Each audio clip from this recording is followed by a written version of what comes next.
Alors, bonjour tout le monde. Alors, ça fait plaisir de vous retrouver. Ça fait un peu longtemps. Donc, je vais essayer de faire un petit rappel de ce qu'on a dit en classe. Bon, on va faire une vidéo de 10 minutes que je vais vous envoyer sur YouTube, que j'allais voir. Et ensuite, on va corriger l'exercice qu'on a vu ensemble en classe. Et par la suite, je vais vous faire le deuxième chapitre. En attendant qu'on se retrouve en classe pour faire des cours face à face, je crois que c'est encore mieux. Alors, concernant ce qu'on a vu en classe, une introduction très rapidement. Comme je l'ai dit en classe, ça ne sert à rien du tout de mémoriser ou de bicher les formules ou bien les phrases. Donc, il faut les comprendre. Donc, si on vous demande la définition de la statistique, c'est collecter, traiter et interpréter. Voilà, c'est exactement ça. Donc, vous pouvez constituer des phrases à votre manière, à votre façon. Alors, pour faire de la statistique, surtout descriptive, on a besoin de comprendre certains concepts, ce qu'on appelle les concepts statistiques. D'abord, connaître la population, par la suite l'individu, qu'est-ce que ça veut dire, connaître l'échantillon, etc., etc. Qu'est-ce que ça veut dire une population? La population, c'est un ensemble de données ou de personnes, hein, d'éléments homogènes, ce qu'on appelle, c'est ça, la population. Donc la population mauritanienne, où habitent tous les Mauritaniens, l'ensemble des étudiants de la première année licence professionnelle à l'ISMS. On peut aussi voir des clients d'une entreprise. On peut aussi voir la population des téléphones, la population des cahiers, la population des bâtiments, quelque chose comme ça. On va voir par la suite les détails. Qu'est-ce que ça veut dire vraiment une population? Et par la suite, qu'est-ce que ça veut dire un individu? Un individu, donc, est issu de cette population. Chaque population contient des éléments. Donc, on peut dénombrer, on peut compter ce qui porte le nom d'un individu ou d'une unité statistique. Par exemple, les habitants de la population, les habitants de la Mauritanie, les étudiants, les clients, etc. Donc, ce qu'il faut faire attention ici, que ce qu'il faut faire attention ici, c'est que l'individu, ce n'est pas forcément les êtres vivants. Ça veut dire que les individus que vous connaissez tous les jours, ça veut dire les êtres humains, c'est pas seulement les individus, ça peut être aussi les objets inanimés, comme on l'a dit, les pays, selon l'étude qu'on est en train de mener. Voilà. Et par la suite, la notion aussi qui est très, très, très importante dans cette étude, dans ce travail, c'est ce qu'on appelle l'échantillon. Donc, l'échantillon, qu'est-ce que c'est? C'est quoi? Parce que on a une population qui est très, très, très vaste, qui est très, très importante, qui est très exhaustive. Le problème que dans cette population, généralement, surtout dans les grands pays comme les États-Unis, la France ou quelque chose comme ça, c'est très, très compliqué de faire une étude sur l'ensemble de la population. Donc, qu'est-ce qu'on fait? On prend une partie de la population, ce qu'on appelle l'échantillon. Donc, une partie de la population qu'on appelle l'échantillon. Donc, on prend par exemple une partie des Mauritaniens ou bien une partie de votre classe pour voir qui sont les meilleurs et ensuite on peut généraliser. Voilà ce qu'on appelle l'échantillon. Donc, si on fait un résumé très rapide, donc la population, c'est un ensemble d'individus qui vit dans une nation ou bien un ensemble d'objets qu'on peut trouver dans un endroit. Donc, dans cette population, on prend les individus qui sont issus de cette population.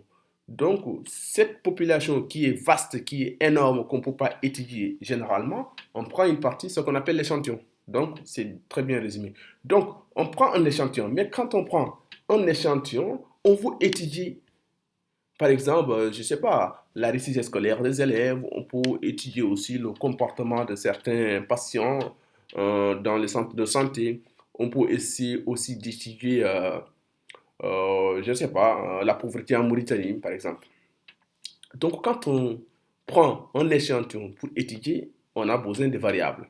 Donc, dans ces variables, nous avons des variables qualitatives et les variables quantitatives. Voilà, dans les variables, on a ce qu'on appelle l'âge, le sexe, le poids, etc. Les conditions socio-économiques, socio-professionnelles. Mais dans les variables, on a des variables quantitatives, discrètes, quantitatives continues et des variables qualitatives nominales et les qualitatives ordinales. On verra les détails par la suite, qu'est-ce que ça veut dire ordinal, cardinal, ordinal, etc. Voilà, donc qu'est-ce que ça veut dire une variable quantitative? Une variable quantitative, ce que vous voyez ici en rouge, ce n'est rien d'autre qu'une variable qui est mesurable, qu'on peut mesurer, ça veut dire qu'on peut quantifier, comme son nom l'indique. Donc, une variable quantitative, elle peut être discrète, comme vous le voyez ici en rouge, comme elle peut être continue. Quelques exemples de variables discrètes, c'est le nombre de pièces détachées, le nombre de visites chez le médecin, le nombre d'enfants, le nombre de groupes dans la classe. Donc, c'est quelque chose qui n'est pas du tout, qu'on ne peut pas déterminer en termes d'intervalle. Parce qu'on peut dire que voilà, combien de personnes qu'on a en famille, on peut dire qu'on a 20 personnes, 30 personnes, 10 personnes, 2 personnes. Mais on ne peut pas dire juste que voilà, nous avons un enfant et demi ou 2 enfants et demi. C'est quelque chose qui n'est pas du tout possible. Donc, c'est quelque chose qui est discrète, qui est mesurable, qui est précis. Voilà. Par contre, une variable quantitative continue, c'est une variable qu'on peut déterminer dans un intervalle réel qui est acceptable. Par exemple, la taille de la personne. Je peux vous demander votre taille, la taille de la personne. Vous pouvez dire que voilà, moi je mesure entre 1,60 m et 1,80 m, quelque chose comme ça. Le poids, je peux dire que je pèse entre 60 et 80, le volume, etc. Donc, c'est quelque chose qu'on peut déterminer dans un intervalle bien déterminé. Voilà, en gros, c'est ça pour les variables quantitatives. Donc, si je fais un petit rappel, on a des variables quantitatives, discrètes et continues. Pour les discrètes, c'est quelque chose qui est précis. Pour les et pour les contenus, c'est quelque chose qu'on peut retrouver dans un intervalle. Alors, les variables qualitatives maintenant. Dans les variables qualitatives, qu'on appelle aussi les variables à modalité, les variables catégorielles, les variables miettes, les variables d'amise, tout ça, c'est des noms qu'on peut trouver sur Internet, dans les ouvrages ou quelque chose comme ça, dans les livres. Donc, dans ces variables qualitatives, nous avons aussi des variables qualitatives nominales et des variables qualitatives ordinales. Les variables qualitatives nominales, comme leur nom indique, c'est un nom. Par exemple, si je vous demande votre sexe, vous allez dire je suis de sexe masculin ou féminin. Quelle est votre nationalité? Mauritanienne, française, italienne, sénégalaise ou autre. Le lieu de résidence, j'habite dans la zone rurale, dans la zone urbaine, dans la zone semi-urbaine, etc., etc. Votre catégorie socio-économique, est-ce que vous êtes ouvrier, employé, cadre, fonctionnaire, etc. Votre statut marital, vous êtes marié, célibataire, veuve, paxé, etc. Donc, ordinal, ça parle de l'ordre. Votre état de santé, par exemple, je suis en bonne santé, je suis en mauvaise santé. Votre niveau de satisfaction, je suis très satisfait, moins satisfait, etc. Donc, quand on parle de variables ordinales. Alors, donc, c'est toujours important de faire un petit résumé très rapide. Un résumé où on peut savoir quelle variable on a. Est-ce qu'une variable quantitative, si elle est quantitative, elle est comment? Est-ce que continue ou discrète? Si elle est qualitative, elle est ordinale ou nominale? Maintenant, on a ce qu'on appelle les modalités. Les modalités, on le trouve souvent dans les variables qualitatives. Ça commence par deux modalités, souvent. Ou dans la plupart, il y a deux modalités ou plusieurs modalités. On ne peut pas avoir moins de deux modalités en général. Donc, nous avons des variables à modalité ou bien des variables catégorielles. Par exemple, si on prend le cas du sexe, donc comme je le dis souvent, sexe masculin, sexe féminin. Mais ce qu'il faut faire attention ici, quand on a des modalités, il faut faire attention sur le problème de l'exclusivité. Donc, un individu ne doit pas appartenir à plusieurs modalités à la fois, parce qu'on ne peut pas être un homme en même temps une femme. Donc, tu es exclusivement femme ou homme. Alors, en termes d'exhaustivité, on était là dans l'incompatibilité ou l'exhaustivité. Maintenant, on est dans l'exhaustivité. Donc, afin de couvrir toutes les situations possibles, parce qu'on ne peut pas essayer de connaître, par exemple, le sexe des élèves. Certains disent que je suis de sexe féminin, d'autres de sexe masculin, et d'autres ils disent que moi, je ne sais pas. ce qui n'est pas du tout normal, ce qui n'est pas logique. Si quelqu'un, un enquêteur, va sur le terrain, il veut avoir des informations, c'est très très compliqué. Donc, c'est important d'être exhaustif. Alors, faire attention aussi en termes d'ambiguïté, ne pas être ambigu ou bien parce que en fait de ne pas faire des erreurs dans le classement. Qu'est-ce que ça veut dire? Ici, il ne faut pas dire que voilà, ou franchement, par exemple, tu peux dire que certains disent masculin, c'est du féminin, d'autres disent autre. Tu vois? Donc il y a un peu d'ambiguïté, on ne sait pas si c'est féminin ou c'est masculin, ou bien certains disent féminin ou masculin et d'autres, ils donnent aucune information. Exemple, là, si la personne ne donne aucune information, le statisticien, quand il est en train de faire son analyse de données, il trouve qu'il y a un problème, il manque de données et il ne sait pas est-ce qu'il s'agit d'un garçon ou il s'agit d'une fille ou quelque chose comme ça. Donc, c'est important de ne pas être ambigu dans ce truc. Donc, les démarches statistiques, souvent je dis qu'il y a trois démarches, trois étapes très très importantes. Recueil des données qu'on a vu dans la définition, c'est important.